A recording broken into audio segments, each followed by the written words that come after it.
Washington, U.S. Senate leaders called Tuesday for a bipartisan aid package for Israel's counteroffensive against Hamas that also includes assistance for Ukraine and Taiwan, with possible border funding sought by Republicans, as President Joe Biden prepared to leave Tuesday evening for a trip to Israel. Time equals 400 ms. Greater than. Meanwhile, an explosion killed hundreds Tuesday at al-Ahli Arab Hospital, also known as Baptist Hospital, in Gaza City, according to Palestinian officials who blamed the blast on Israeli forces. Israel denied responsibility, saying enemy rockets passed through the vicinity of the hospital when it was hit. The office of Israel's Prime Minister Benjamin Netanyahu posted on X in Washington, the Biden administration is preparing a supplemental budget request, which senators expect to see by the end of the week. Senate Majority Leader Chuck Schumer told reporters Tuesday, the package will include funding for Israel to address military, intelligence and humanitarian needs as the U.S. ally retaliates against Hamas for the militant group's attack on October 7. Schumer, a New York Democrat, said. The package will also include aid for Ukraine and Taiwan, Senate Majority Leader Mitch McConnell said. Time equals 400 ms. Greater than. But the Kentucky Republican added Republicans would also seek to add funding for security measures at the U.S.-Mexico border. We'd like to get the supplemental package moved as quickly as possible because the needs are great in both Israel and Ukraine, Schumer said.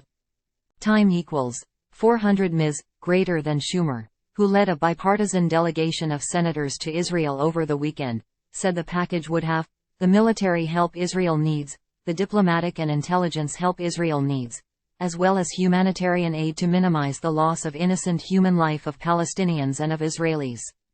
Time equals 400 ms. Greater than. Senate Republican Whip John Thune of South Dakota said at a Tuesday press conference the caucus was heartbroken and disgusted by Hamas' surprise attack that killed more than 1,300 Israelis, most of them civilians. Senate Republicans stood in solidarity with Israel and supported the country's right to exist and to defend itself from the Hamas attack, he said. Time equals 400 ms. Greater than. But Republicans also sought additional funding for border security, criticizing Biden for not prioritizing the issue. The administration will send up a supplemental that deals with Israel, Ukraine, Taiwan, McConnell said. And Republicans are going to want something serious about the border. And so we'll take a look at the package when they send it up, make suggestions to improve it if that's needed. But clearly the world has changed dramatically in the last 10 days. Biden was scheduled to depart Tuesday evening for Israel. Biden will talk about how important it is for the United States and other partners to stand up for Israel and allow them to continue to defend themselves against Hamas terrorists, White House Security Council spokesman John Kirby said in a video on X. The United States' support will stay strong and steady, he said. The president will warn others in the region who may seek to widen or deepen the conflict to stay out, Kirby said. U.S. Secretary of Defense Lloyd Austin issued a prepare to deploy order to 2,000 Defense Department personnel Monday, Pentagon spokesperson Sabrina Singh said at a press briefing. This directive increases DoD's ability to respond quickly to the evolving security environment in the Middle East, Singh said. Biden will also work with Israel to secure hostages, including U.S. citizens, being held by Hamas and will speak to the humanitarian situation in Gaza, Kirby said. The administration wants to see food, water and medicine flow into Gaza and that there is safe passage for civilians to get out, he said.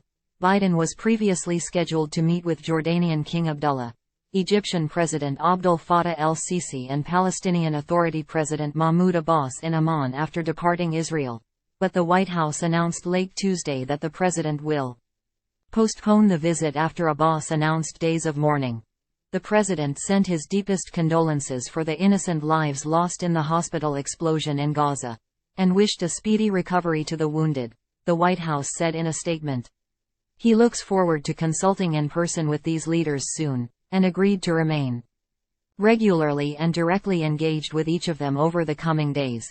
Secretary of State Antony Blinken has been in the region this week negotiating a safe passage for evacuees from Gaza to Egypt via Rafah and allowing humanitarian supplies to enter Gaza by the same crossing. Former Senate Foreign Affairs Chairman Bob Menendez, a New Jersey Democrat, will not participate in a classified briefing on the Israel-Hamas war, Schumer said.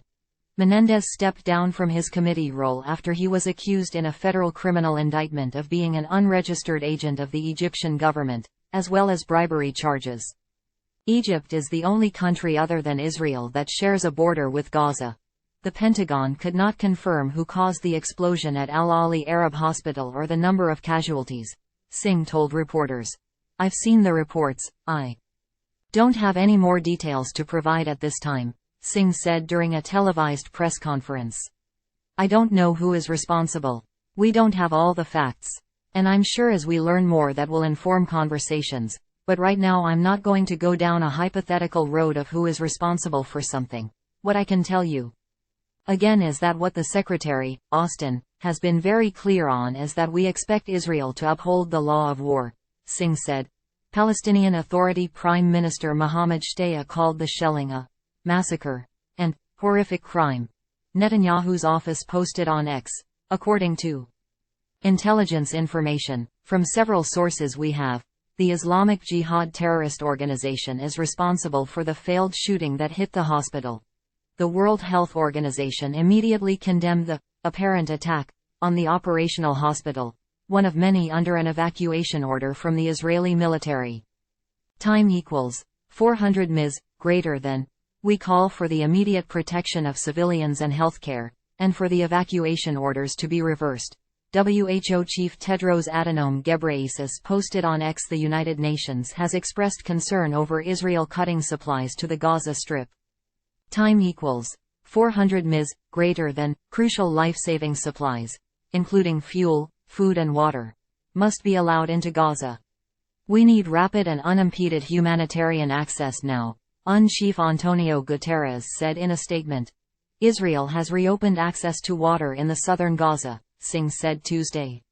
Israel ordered an evacuation from the north part of the territory, affecting more than 1 million civilians, last week. The administration will continue to remind Israel not to target civilians and follow other international laws of war, but would not put conditions on U.S. aid, Singh said.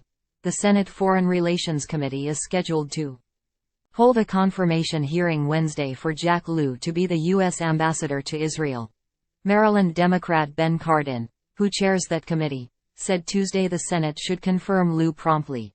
We need a confirmed ambassador in Israel as soon as possible, he said. We'll work to make sure that's a reality as soon as possible. McConnell was non-committal when asked if Republicans would support Lew, a former Treasury Secretary under Democratic President Barack Obama. We'll take a look at it, McConnell said of Lew's nomination.